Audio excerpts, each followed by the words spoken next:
So, Christoph Studer, good afternoon, Christoph.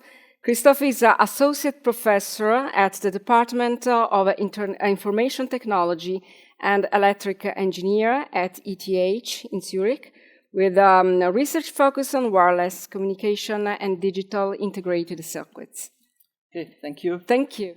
So this talk will be a little bit different. So we're not from industry. We are representing higher education from Switzerland, mainly ETH in Zurich, and also the Integrated Systems Laboratory, but in specific, my research group, which is the Integrated Information Processing group. So let me start maybe with something that probably most of you already know.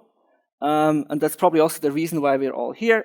We know that the number of connected devices is steadily growing. So this is a prediction forecast by Ericsson, and you can see we're ushering in an area of millions, 10,000s of millions of devices, and the recent growth and the future growth is mainly driven by IoT devices. So this is a very clear trend, and you can also see that the conventional devices like mobile phones and fixed phones and PC laptops market is not really that growing that much. At the same time, the mobile data traffic is also growing, so we're multiple hundreds of exabytes. But you can also see something else. So not just that there's a steady growth, that actually it's almost exponential growth in data rates, but what you can also see is that 5G, which is the orange color, is steadily overtaking 4G and other standards. And actually, I think maybe in 2025, 5G will probably be more than half of the devices. So what we do at ETH, of course, is we look way further. So we don't look like what's happening in 5 years. We're looking maybe 10, 15, or even 20 years.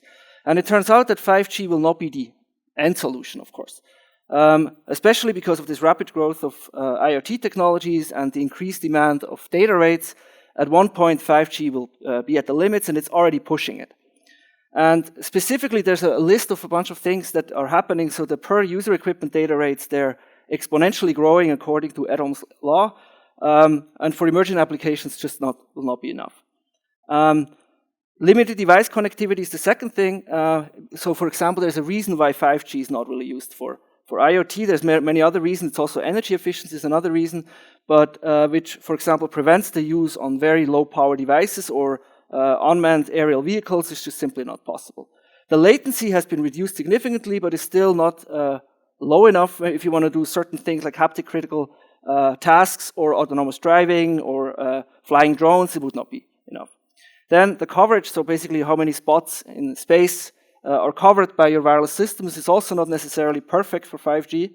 And then on top of that, localization, sensing, and computation is more or less an afterthought. I mean, it's getting specified slowly into revisions of the standard of 5G, but it was not really at the beginning, even though it's extremely critical for multiple applications.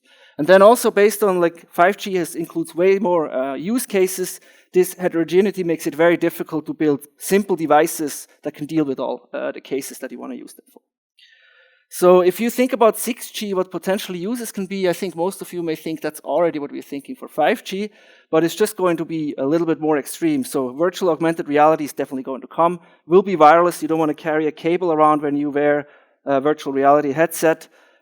Vehicle to everything, so your car may communicate with other cars, may communicate with the traffic light, and so forth. So this is definitely also going to be something that will just push the data rates.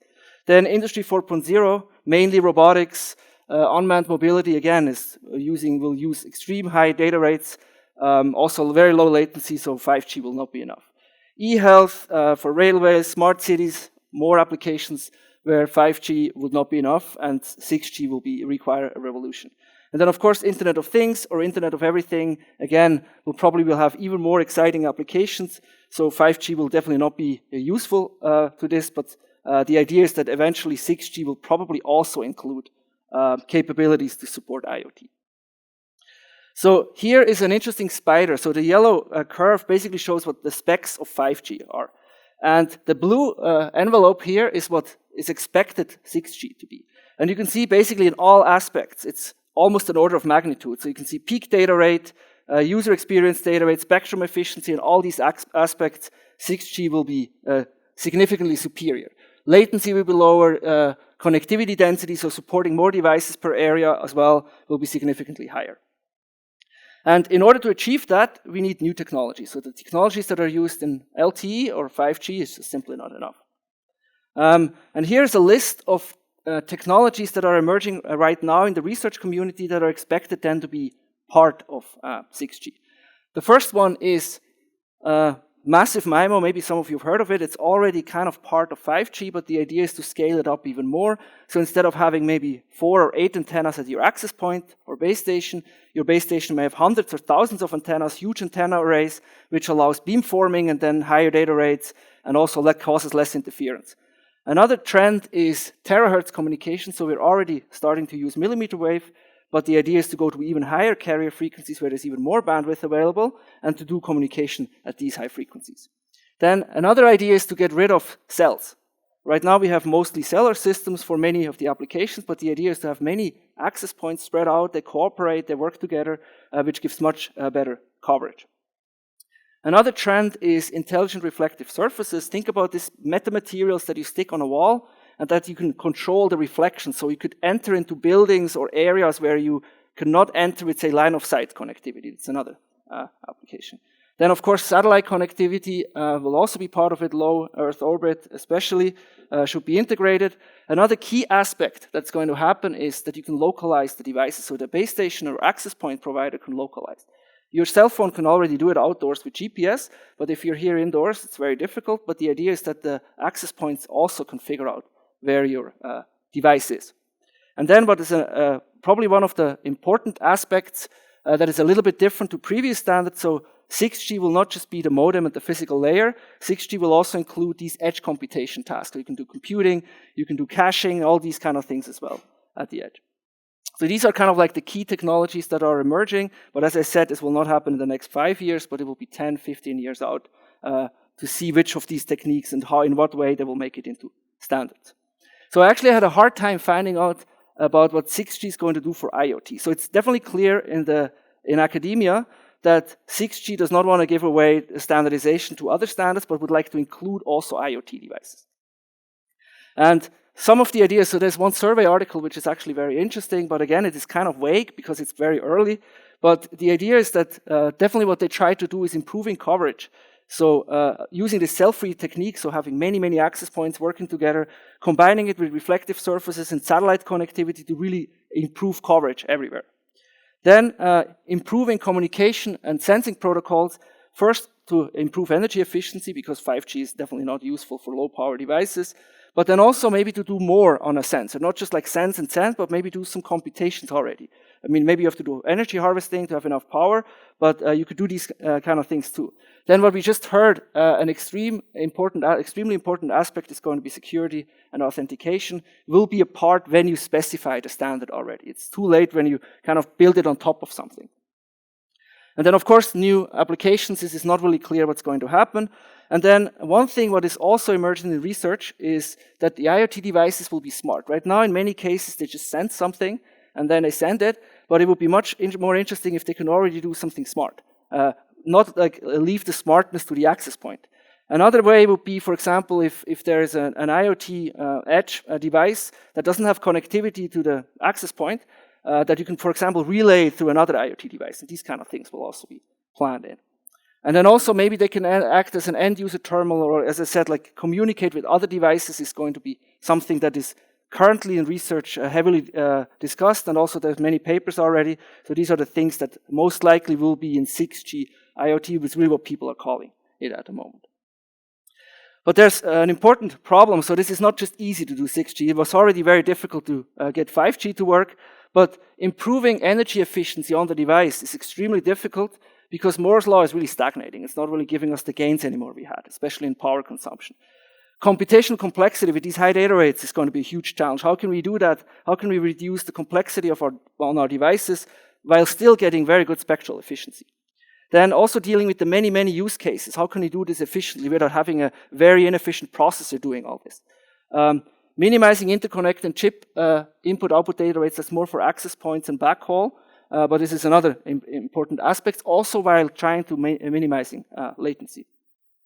Then, if you go to terahertz, you cannot use your favorite CMOS technology anymore, or it will be very inefficient or very difficult. So maybe there will be new semiconductor technologies needed that allow you to actually get a gain, or for example, mix a signal to these high frequencies. And then, last but not least, and I think we heard a lot about this, it will be possible to locate the devices at the access point side, even indoors, to centimeter or even sub-centimeter accuracy, and this clearly will cause privacy issues and maybe even security issues. One thing that is definitely going to help, and that is probably one of the most heavily discussed things in academia, if you look at research paper and research output, is in order to deal with all these aspects, with the complexity, with the different modes, optimizing it, and so forth, deployment will be heavily machine learning or artificial intelligence assisted. So people will use model-driven methods. So you take a method and you set the model parameters using machine learning techniques. Another thing is because machine learning is now so heavily integrated in your communication system, you don't want to have an ASIC or a processor and the GPU together. You want to have one computing fabric that is able to do that. That's a difficult thing, how to do that. And then on top of that, what people would like to have is that it's software defined. You don't want to build an ASIC, an application-specific integrated circuit, that will work for one standard revision, and if there's an improvement in the standard, you have to basically deploy new chips. That's not sustainable. So machine learning will be extremely important on the physical layer, but also on the radio resource management layer. So there are a few applications where it's definitely going to be useful. There's research, probably thousands of research papers already in these topics that I'm listing here. So this is still kind of like at the beginning stage, but this is something that will definitely come in the future. And the reason why I'm here is, of course, also to promote what we are doing. We are fairly new, so we started in 2020. I was 10 years in the US before with another research group. We do a holistic research approach. So it's not enough to just implement something efficiently. Nowadays, what you have to do is you have to consider all aspects from applications to algorithms, architectures, and implementations. And the reason is you can do cross-layer optimization. That's where you can get even more gains than just, for example, trying to optimize the implementation itself.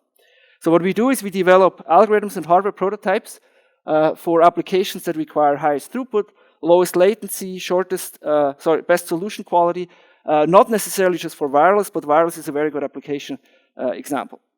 We also implement our methods on GPUs, FPGAs, and also application-specific integrated circuits. So there's an example chip that we've built in our lab. And then also we look actually at the theory. We try to prove things for the quality so we actually know what we are doing.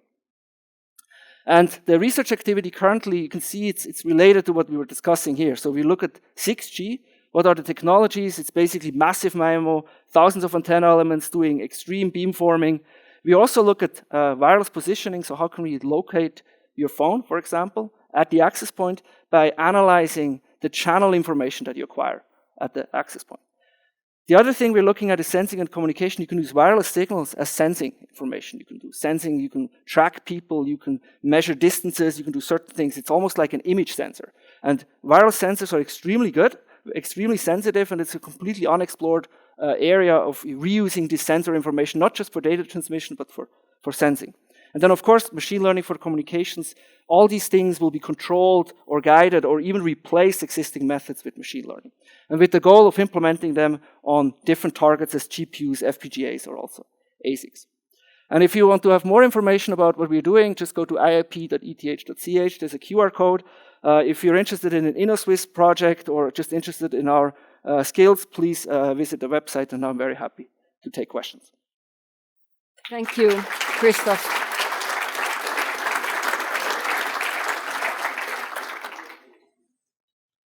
One question from the audience. We have time, yes.